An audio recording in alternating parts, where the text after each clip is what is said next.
తన యొద్ద గుర్రములను రథములను సమకూర్చుకొనిన 32 రాజులుండగా సిరియా రాజైన బెన్హదదు తన సైన్యం అంతటినీ సమకూర్చుకొని బయలుదేరి షోమ్రోనుకు ముట్టడి వేసి దాని మీద యుద్ధము చేసిన. అతడు పట్టణమందున్న ఇశ్రాయేలు రాజైన అహాబునొద్దకు దూతలను పంపి, నీ వెండియు నీ బంగారమును నావే, నీ భార్యలలోనూ నీ పిల్లలలోనూ సౌందర్యము గలవారు నావారని బెన్హదదు సెలవిచ్చుచున్నాడని వారి చేత వర్తమానం తెలియజేసెను. అందుకు ఇశ్రాయేలు రాజు, నా ఏలినవాడవైన రాజా, నీవిచ్చిన సెలవు ప్రకారము నేనును నాకు కలిగిన సమస్తమును నీ వశమున ఉన్నామని ప్రత్యుత్తరం ఇచ్చి వారిని పంపగా, ఆ దూతలు పోయి ఆ మాట తెలియజేసి తిరిగి వచ్చి బెన్హదదు ఇట్లు సెలవిచ్చుచున్నాడని తెలియజెప్పిరి. నీవు నీ వెండిని నీ బంగారమును నీ భార్యలను నీ పిల్లలను నాకు అప్పగింపవలనని నేను నీ యొద్దకు నా సేవకులను పంపియున్నాను. రేపు ఈ వేళకు వారు నీ ఇంటిని నీ సేవకుల ఇండ్లను పరిశోధించుదురు. అప్పుడు నీ కంటికి ఏది ఇంపుగా నుండునో దానిని వారు చేతపట్టుకొని తీసుకొని పోవుదురు.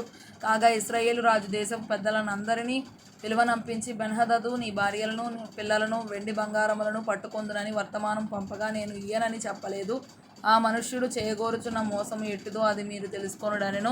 నీవు అతని మాట వినవద్దు, దానికి ఒప్పుకొనవద్దు అని ఆ పెద్దలను జనులందరూ అతనితో చెప్పిరి గనుక అతడు, మీరు రాజైన నా ఏలినవానితో తెలియజెప్పవలసినదేమనగా, నీవు మొదట నీ సేవకుడనైన నాకు ఇచ్చి పంపిన ఆజ్ఞను నేను తప్పక అనుసరింతును గాని నీవిప్పుడు సెలవిచ్చిన దానిని నేను చేయలేనని బెన్హదదు దూతలతో చెప్పుడనెను. ఆ దూతలు పోయి బెన్హదదు నొద్దకు వచ్చి ఆ ప్రత్యుత్తరము తెలియజేయగా, బెన్హదదు మరలా అతని యొద్దకు దూతలను పంపి, నాతో కూడా వచ్చిన వారందరూ పిడికెడు ఎత్తుకొని పోవుటకు షోమ్రోను యొక్క ధూళి చాలిన ఎడల దేవతలు నాకు గొప్ప అపాయము కలుగజేయుదురుగాక అని వర్తమానము చేసినందుకు ఇశ్రాయేలు రాజు తన ఆయుధమును నడుమున బిగించుకొనివాడు దాన్ని విప్పి తీసివేసిన వాని వలె అతిశయపడకూడదని చెప్పుడనెను. బెన్హదదును ఆ రాజులను గుడారముల యందు విందు జరిగించుకొనుచుండగా ఈ ప్రత్యుత్తరము వారికి వచ్చెను.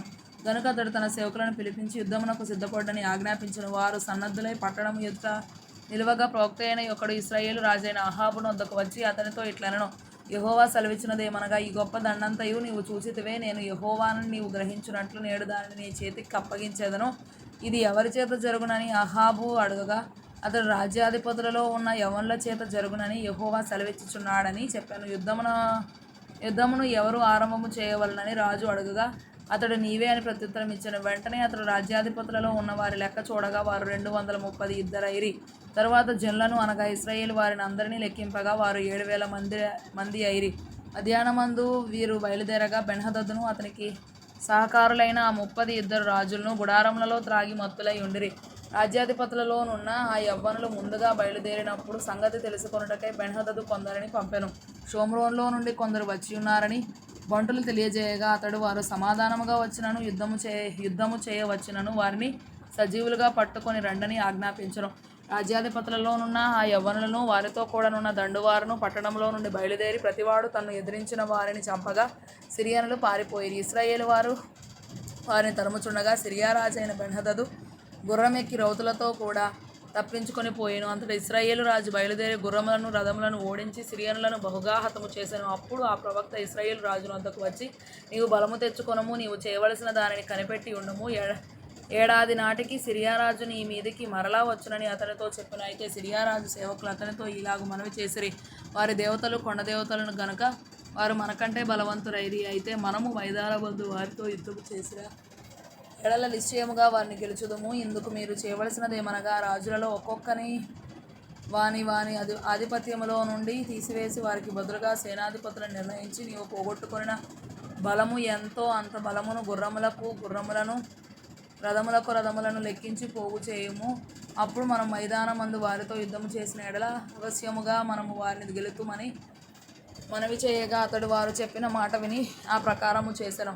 కాబట్టి మరో సంవత్సరము బెన్హదదు సిరియనులను సమకూర్చి లెక్క చూచి బయలుదేరిపోయి ఇశ్రాయేలు వారితో యుద్ధము చేయుటకై ఆఫెకునకు వచ్చెను. ఇశ్రాయేలు వారందరూ పోగు చేయబడి సిద్ధమై వారిని ఎదిరింప బయలుదేరిరి.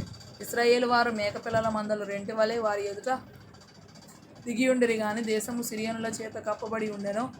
అప్పుడు దైవజనుడైన ఒకడు వచ్చి ఇశ్రాయేలు రాజుతో ఇట్లనెను, యెహోవా సెలవిచ్చినదేమనగా, సిరియనులు యెహోవా కొండలకు దేవుడే గాని లోయలకు దేవుడు కాడని అనుకొందురు. అయితే నేను యెహోవానై ఉన్నానని మీరు తెలుసుకొనున్నట్లు ఈ గొప్ప సమూహమంతయు నీ చేతికి అప్పగించెదను. వారు ఎదురుముఖములుగా 7 దినములు గుడారములు వేసుకొని ఉండిన తరువాత 7వ దినమందు యుద్ధమునకు కలిసి కొనగా ఇశ్రాయేలు వారు ఒక దినమందే సిరియనుల కాల్బలము 1,00,000 మందిని హతము చేసిరి.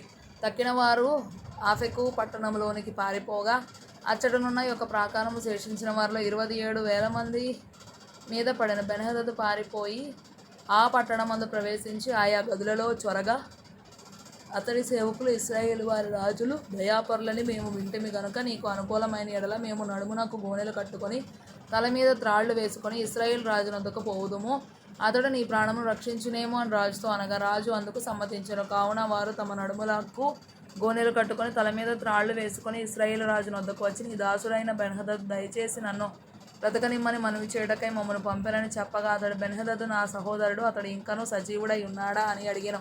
అప్పుడు ఆ మనుషులు సంగతి గ్రహించి అతని మనసు ఎలాగునున్నదో అది నిశ్చయముగా గుర్తెరిగి ఆ మాటను బట్టి బెన్హదదు నీకు సహోదరుడే అని చెప్పగా అతడు, మీరు వెళ్ళి అతన్ని తోడుకొని రండరను. బెన్హదదు తన యుద్ధకు రాగా అతడు తన రథం మీద అతని ఎక్కించుకొనెను. అంతటా బెన్హదదు తమ తండ్రి చేతిలో నుండి నా తండ్రి తీసుకున్న పట్టణములను నేను మరలా అప్పగించదును, మరియు నా తండ్రి షోమ్రోన్లో వీధులను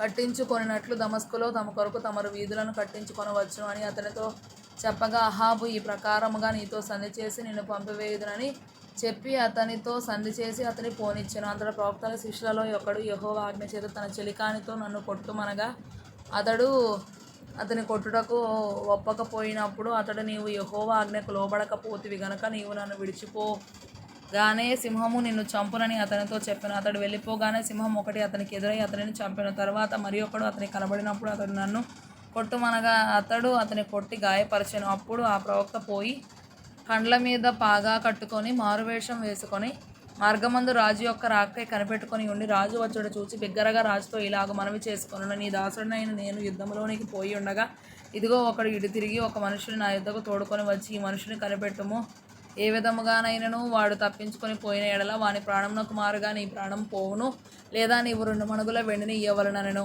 అయితే నీ దాసుడైన నేను పని మీద అక్కడక్కడ తిరుగుచుండగా వాడు కనబడకపోయెను. అప్పుడు ఇశ్రాయేలు రాజు, నీకు నీవే తీర్పు తీర్చుకొంటివి గనుక నీవు చెప్పినట్టుగానే నీకు జరుగును అని అతనికి సెలవీయగా అతడు త్వరపడి తన కండ్ల మీది పాగా తీసివేయగా చూచి అతడు ప్రవక్తలలో ఒకడని రాజు పోల్చెను. అప్పుడు అతడు, యెహోవా సెలవిచ్చినదేమనగా, నేను శపించిన మనుషుని నీవు నీ చేతిలో నుండి తప్పించుకొని పోనిచ్చితివి గనుక వాని ప్రాణమునకు మారుగా నీ ప్రాణములు, వారి జనులకు మారుగా నీ జనులు అప్పగింపబడుదురని రాజుతో అనగా, ఇశ్రాయేలు రాజు మూర్తి ముడుచుకొనిన వాడై కోపంతో షోమ్రోనులోని తన నగరునకు వచ్చెను.